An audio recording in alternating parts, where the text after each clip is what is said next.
अस्सलाम वालेकुम। ये हेज़ल्स गैलरी की तरफ से पेंटिंग कोर्स की 6th क्लास है और आज का जो हमारा टॉपिक है वो है ज्योमेट्रिकल शेप्स। यहाँ मेरी एक स्टूडेंट जो कि मुझसे फिजिकल क्लासेस ले रही हैं वो आपको वर्क करके दिखाएंगी और साथ ही साथ मैं आपको गाइड करती जाऊंगी कि ज्योमेट्रिकल शेप्स को यूज़ करके हम कैसे पेंट की प्रैक्टिस कर सकते हैं। एक्चुअली मैंने ये वाला टॉपिक इसलिए चूज़ किया है क्योंकि ज्योमेट्रिकल शेप्स के अंदर हम लोग सारी ही जो शेप्स हैं, सर्कल हो, स्क्वायर हो या ट्रायंगल हो, तो उसके अंदर हमारी प्रैक्टिस हो जाती है हर तरह के एंगल पे काम करने की। और ज्योमेट्रिकल शेप्स को हम कुछ इस तरह से ड्रॉ करते हैं कि कुछ हम लोग जो है वो सेपरेट ड्रॉ करते हैं, कुछ जो है वो एक दूसरे के साथ ड्रॉ की जाती हैं। इसमें होता कुछ यूँ है कि जहाँ पे हम लोग एक साथ शेप्स को ड्रॉ करते हैं तो वहाँ पे कई जगह ऐसी स्पेस होती है जो कि बहुत बारीक सी जगह होती है, तो हमें वहाँ पे भी कलर जो है वो फिलअप करना होता है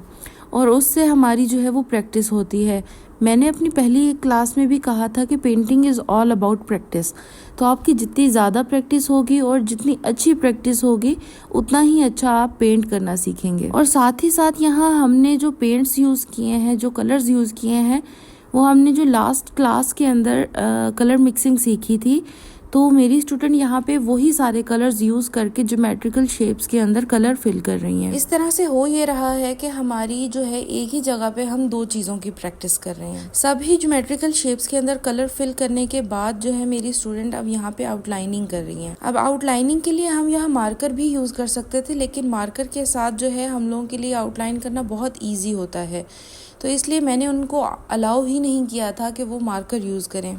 यहाँ पे हमें आउटलाइनिंग की भी प्रैक्टिस साथ ही साथ करनी है क्योंकि आउटलाइनिंग सबसे ज़्यादा मुश्किल काम होता है। तो उन्होंने यहाँ आप देख सकते हैं कि जब स्टार्ट में एक दो शेप्स के ऊपर आउटलाइनिंग की है तो वो आउटलाइनिंग कितनी ज़्यादा जो है वो इरेगुलर है, लेकिन जैसे जैसे वो नेक्स्ट शेप के ऊपर मूव करती गई हैं तो पिछले वाले से बेहतर आउटलाइनिंग उनकी होती गई है। अब यहाँ पे जो है ये आउटलाइनिंग काफ़ी उनकी ख़राब थी, जबकि ये बाद वाली जो शेप्स हैं, ये स्क्वायर, रेक्टेंगल है, सर्कल है, इनकी आउटलाइनिंग काफ़ी हद तक बेहतर है। इन टॉपिक्स के ऊपर जो है वो प्रैक्टिस करना बहुत ज़्यादा ज़रूरी है क्योंकि अगर आप चाहते हैं कि कैनवस के ऊपर जो है आपका वर्क बहुत ज़्यादा नीट हो तो उसके लिए सबसे ज़्यादा ज़रूरी ये है कि आपकी पेपर के ऊपर जो वर्क है उसके अंदर प्रैक्टिस बहुत अच्छी होनी चाहिए। ये सब इतना आसान होता नहीं है जितना हमें दिख रहा होता है, तो इसलिए जितनी अच्छी आपकी प्रैक्टिस होती है, जितना अच्छा आपको ब्रश होल्ड करना आता है, उतना ही अच्छा काम होता है। क्योंकि जब आप ब्रश होल्ड करते हो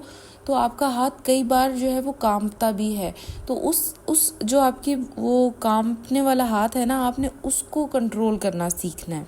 यहाँ ब्रश को आपने कंट्रोल करना है, ना कि ब्रश आपको कंट्रोल करे। आज की क्लास बहुत ही ज़्यादा सिंपल थी, इतना ज़्यादा कुछ ट्रिकी आज हमने किया नहीं है, लेकिन ये है कि ये बहुत ही ज़्यादा इम्पोर्टेंट चीज़ है। तो अगर आप भी चाहते हैं कि आपकी पेंटिंग जो है वो नीट हो जाए तो इन चीज़ों की प्रैक्टिस साथ ही साथ करते जाएं। और कोई भी प्रॉब्लम हो तो आप मुझे इंस्टाग्राम पे DM कर सकते हैं। मिलते हैं नेक्स्ट क्लास में, तब तक के लिए अल्लाह हाफिज़।